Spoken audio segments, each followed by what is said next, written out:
underneath the glittery coverage of the stock market, Stocks. 2021 still looks quite positive. there's a whole other side to public companies. Not for bonds, Let me though. ask, the bond market. It's not as sexy of a subject as stocks are. Just that shroud of mystery and mystique and complication over the bond market. The corporate bond market, where companies can go to borrow cash. Now companies are facing the highest debt levels ever. More than $10.5 trillion in debt.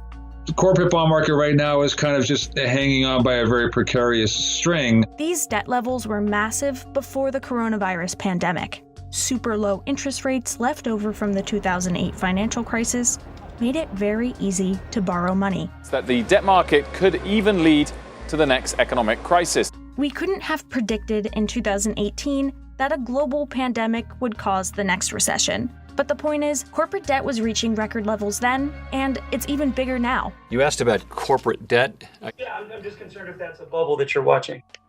We do watch those things. This after the Federal Reserve took extraordinary measures amid the pandemic-induced recession to buy into corporate bonds. The high yield market is now at bubble levels, and this is not going to end well. Some of the most influential companies are issuing these IOUs, and some of those are junk bond status, or in other words, the riskiest kind of bonds, like Kraft Heinz, Ford, and Macy's. How long can we continue to do this run up in debt? How long can we continue to live on red ink? As of the fourth quarter of 2020, there is over $10,562 billion in U.S. corporate debt. Most of that is made up of bonds. So companies can issue stock to raise money and finance all their business dreams. Or companies can borrow the money. And when you borrow money, you're indebted to someone somewhere for that cash. That leads corporations to issue bonds, corporate bonds.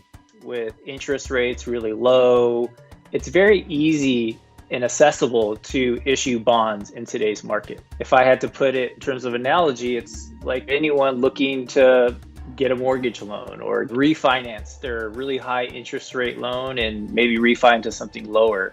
When you buy a bond, you become the lender. You're basically saying, yep, company, I believe in you. Here's some money, go make it happen. And that company says, thanks for believing in us. We'll throw in a little extra to make it worth your while. That's what finance folks call the coupon.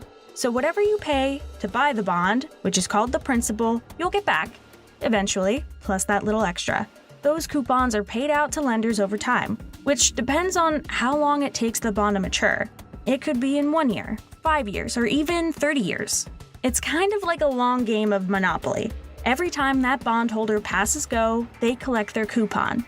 That's why Wall Street calls this fixed income. Just as consumers have FICO scores, companies also have scores themselves, given by independent rating agencies. When a company has a good credit standing and Wall Street thinks that the company can make their debt payments, they're called investment-grade bonds.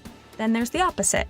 If a company looks like they're potentially unable to repay those debts, that's a high-yield bond, also known as a junk bond. Corporate health right now is good. And as long as corporate health stays good, then the state of the debt markets stays good. When corporate health goes south, the bond market goes south. The bond market is bigger than the stock market by multiples. So when the bond market blows a gasket, the damages are much worse for the economy. Here's what's happening now. In the corporate bond market, we're seeing companies borrow, issue debt fairly consistently. And one of the reasons why it's not out in the forefront more is simply because right now the corporate debt picture looks pretty good. That's because interest rates remain so low, and that lowers the cost of borrowing money. Companies would rather use cheap debt than to dip into their own cash piles. And the pandemic is only part of the story. Corporations in the U.S. have been on a corporate debt accumulation binge for most of the past 10 or 12 years. It's come as interest rates have stayed low. This would trace back to really the financial crisis. Everywhere you look, the color is red. In 2008, the Fed has taken their benchmark short-term borrowing rate down to zero. Companies just decide, we're going to go out and take advantage of this. You see companies being very opportunistic. And it's great during periods like we are now where things are great. It feels like the economy is starting to pickup, you have vaccine distributions, but sometimes companies can get reckless. Sometimes what will happen are these companies do get downgraded, and then they cross over from this bucket, from investment grade to the lower quality high yield area. You're either in one of these two buckets. There's nothing in between. Right now, there's a ton of companies right at the edge of that investment grade cliff. So when bonds are downgraded from investment grade to high yield, it almost falls off a cliff, meaning there's a lot of selling pressure that takes place. Asset managers can't hold these bonds because it's crossing over. And so you'll have this unique opportunity set where managers will force sell. There was a big concern about what we call in the bond market fallen angels, which is basically a company that had been barely investment grade. Those companies get downgraded. And in 2020, rating companies downgraded several of these fallen angel companies. 50 companies were downgraded last year alone for over $200 billion in debt.